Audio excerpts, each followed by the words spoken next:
Hello दोस्तों, कैसे हैं आप लोग। आशा करती हूँ अच्छे होंगे। दोस्तों, ये हमारा मिडाइवल हिस्ट्री चल रहा है जिसमें पार्ट 1 और पार्ट 2 हमने लोड कर दिया है। ये पार्ट 3 है। पार्ट 1 में हमने पढ़ा था फारसी और अरबी साहित्य के बारे में। नाउ अब हम पढ़ने वाले हैं हिंदी, संस्कृत तथा स्थानीय भाषाओं के साहित्य के बारे में। ठीक है, तो आइए शुरू करते हैं। सल्तनत कालीन इतिहास के बहुत सी जानकारियाँ हिंदी, संस्कृत तथा स्थानीय भाषाओं के साहित्य से भी मिलती है। इस काल में रामानुज ने ब्रह्मसूत्र पर टीकाएं लिखी। ठीक है, जयदेव ने गीत गोविंद तथा प्रसन्न राघव नाटक की रचना की। जय सिंह सूरी ने हम्मीर मद मर्दन, रविवर्मन ने प्रद्युम्न नव्योदय, विद्यानाथ ने प्रताप रुद्र कल्याण नामक नाटक की रचना की। हिंदू कानून पर आधारित प्रसिद्ध ग्रंथ मिताक्षरा की रचना विज्ञानेश्वर ने इसी काल में की थी, जो कि इतिहास की एक अमूल्य निधि है। ज्योतिष के प्रसिद्ध विद्वान भास्कराचार्य ने योग, वैशेषिक तथा न्याय दर्शन पर टीकाएं लिखी। कलहन की रजत रंगिनी जो इसी काल में लिखी गई एक प्रमाणिक ऐतिहासिक रचना है। तो दोस्तों, आशा करते हुए ये आपको याद हो गया होगा, और अगर याद नहीं हुआ तो आइए हम लोग याद करवाती हूँ मैं आपको। चलिए, तो याद कीजिए कि रामानुज ने किस चीज़ की रचना की थी। तो रामानुज ने रचना की थी ब्रह्मसूत्रों की। ठीक है, ब्रह्मसूत्र की रचना किसने की?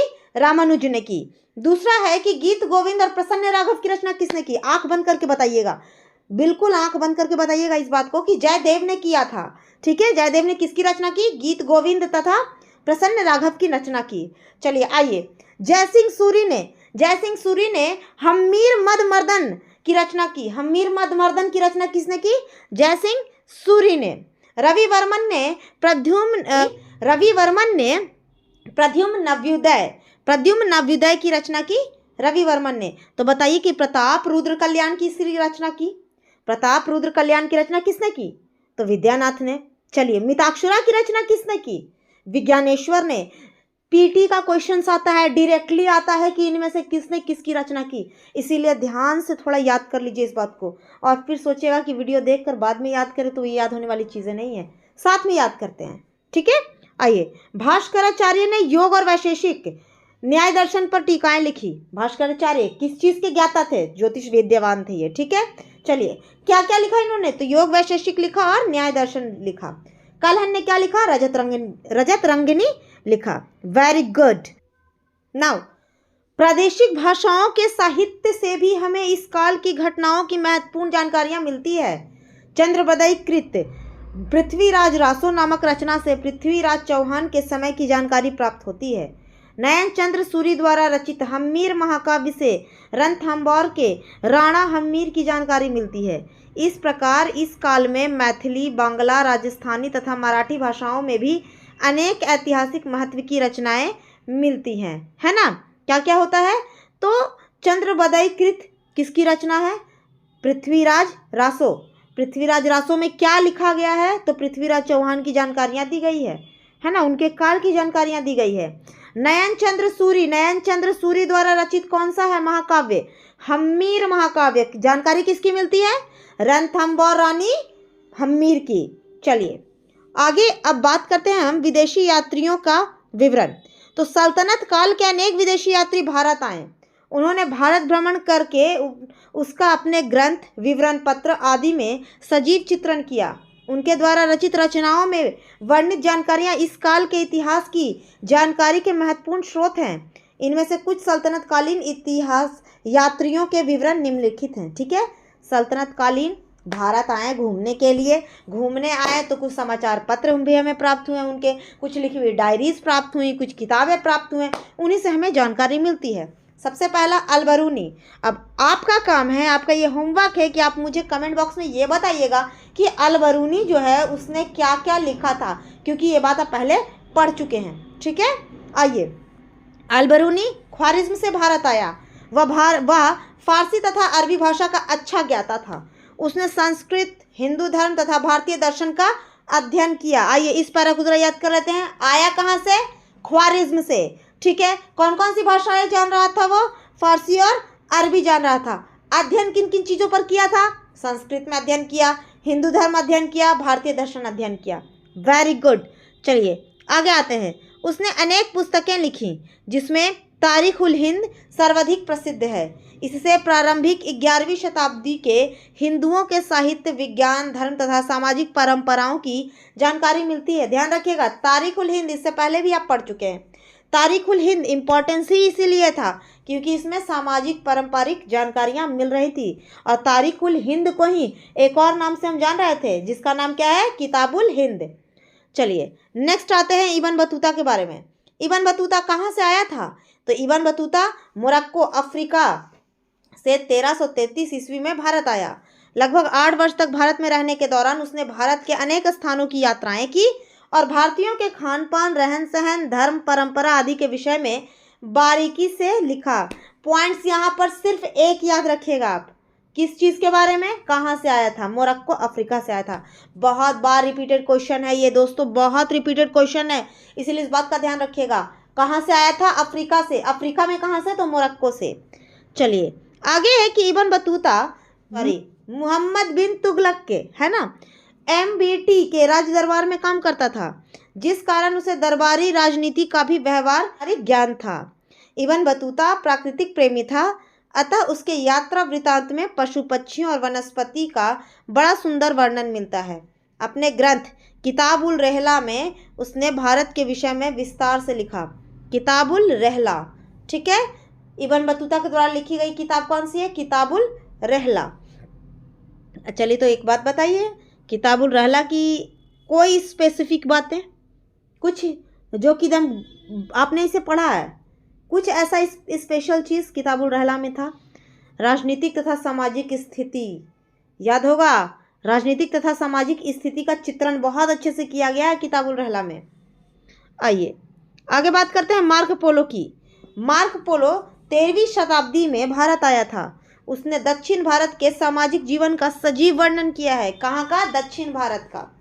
वह वेनिस का निवासी था जो पांड्य राजा के दरबार में आया था। किसका निवासी था?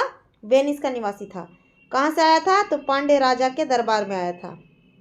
आइए, मार्को पोलो को मध्यकालीन यात्रियों का राजकुमार कहा जाता है ना। मार्को पोलो को मध्यकालीन यात्रियों का राजकुमार कहा जाता है, ध्यान रखिएगा। किसको मध्यकालीन यात्रियों का राजकुमार कहा जाता है? मार्को पोलो को।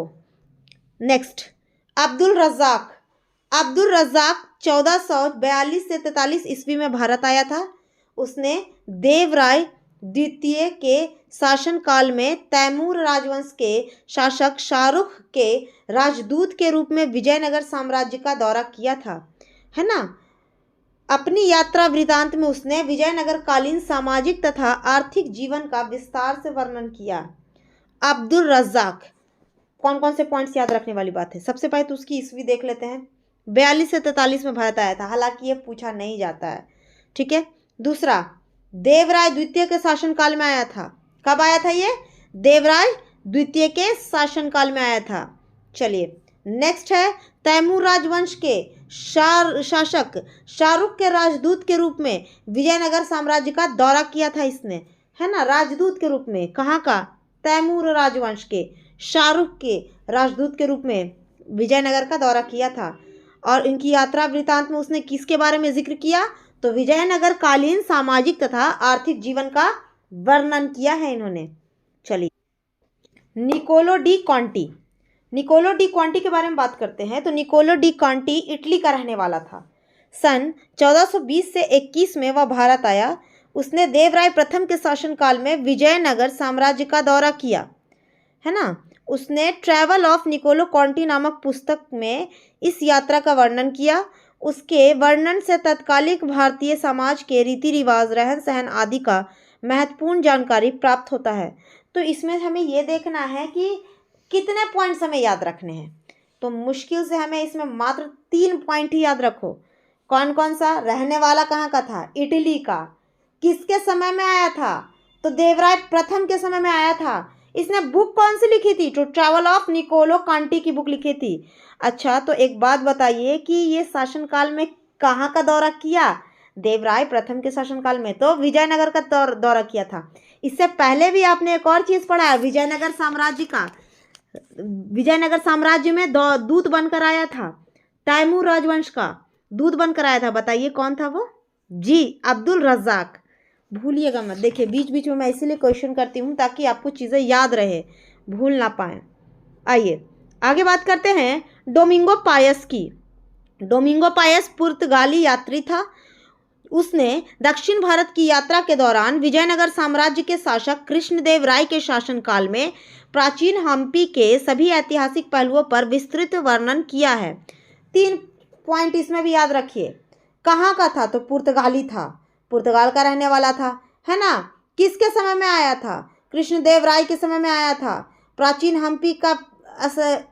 हम्पी का उसने वर्णन किया है। और विजयनगर साम्राज्य का शासक तो था ही कृष्णदेव राय। नेक्स्ट आइए फर्नाओ नुनीज, है ना। फर्नाओ नुनीज की बात करते हैं तो पुर्तगाली यात्री ये भी था, घोड़ों का व्यापारी था ये, ठीक है। फर्नाओ नुनीज जो है वो कौन था? घोड़ों का व्यापारी था। उसने अच्युत राय के समय के शासनकाल के दौरान भारत का दौरा किया और विजयनगर में 3 साल बिताए। अब्दुल रज़ाक से अगर आप अभी तक देखो तो सब जो है किसी न किसी कारण से विजयनगर साम्राज्य आ रहे हैं। इसके महत्व को आप समझिए कि विजयनगर कितना इम्पॉर्टेंट है एग्जाम के पॉइंट ऑफ व्यू से भी और हमारे हिस्टोरिकल पॉइंट ऑफ व्यू से भी, ठीक है। चलिए तो इसमें देखते हैं कि कौन कौन सी चीज़ें जो है याद करने वाली हैं यहाँ पर। तो कहाँ का था? पुर्तगाली यात्री था।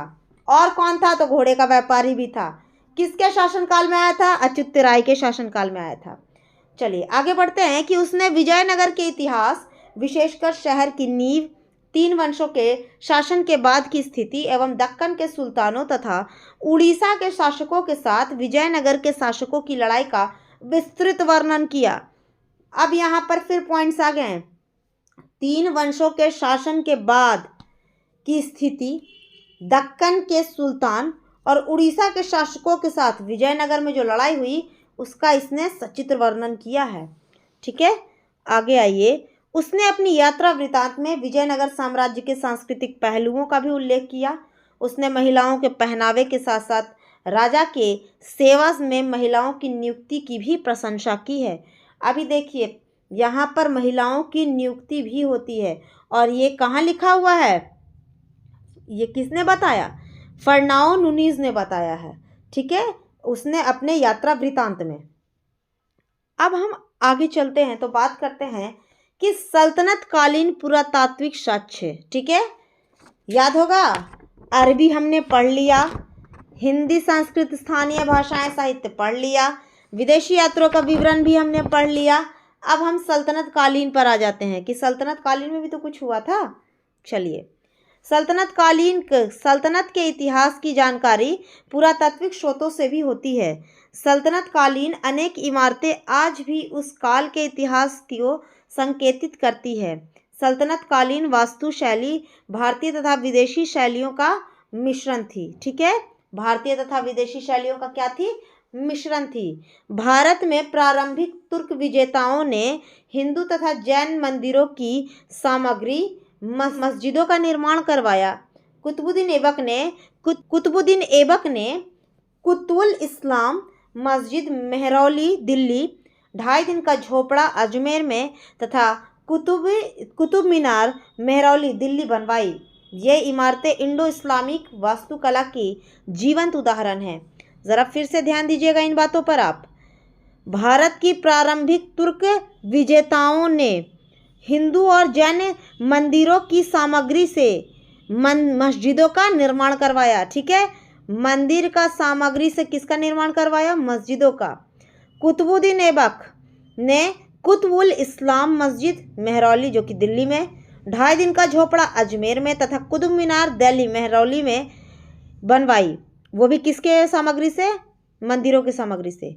और इसकी जो वास्तुकला है वो किस पर स्थापित है? इंडो इस्लामिक वास्तुकला है। नेक्स्ट है कुतुबुद्दीन ऐबक ने 1199 ईस्वी में कुतुल इस्लाम मस्जिद के परिसर में कुतुब मीनार का निर्माण शुरू करवाया, जिसे इल्तुतमिश ने 4 मंजिला तक पहुंचा दिया। कालांतर में कुतुब मीनार की मरम्मत फिरोज शाह तुगलक, सिकंदर लोदी व आगे मेजर आर स्मिथ ने करवाई, ठीक है। मरम्मत किसने करवाई? फिरोज शाह तुगलक ने करवाया, उसके बाद सिकंदर लोदी ने करवाया और स्मिथ ने करवाया, ठीक है। तो ये बताइए कि जो कुतुब मीनार है वो किस वास्तुशैली पर टिकी हुई है? तो इंडो इस्लामिक वास्तुशैली पर टिकी हुई है। चलिए आगे बढ़ते हैं। सल्तनत कालीन अन्य इमारतों में बलवन का लाल महल अलाउद्दीन खिलजी के शासनकाल में निर्मित अल्लाई दरवाजा तथा मुबारक शाह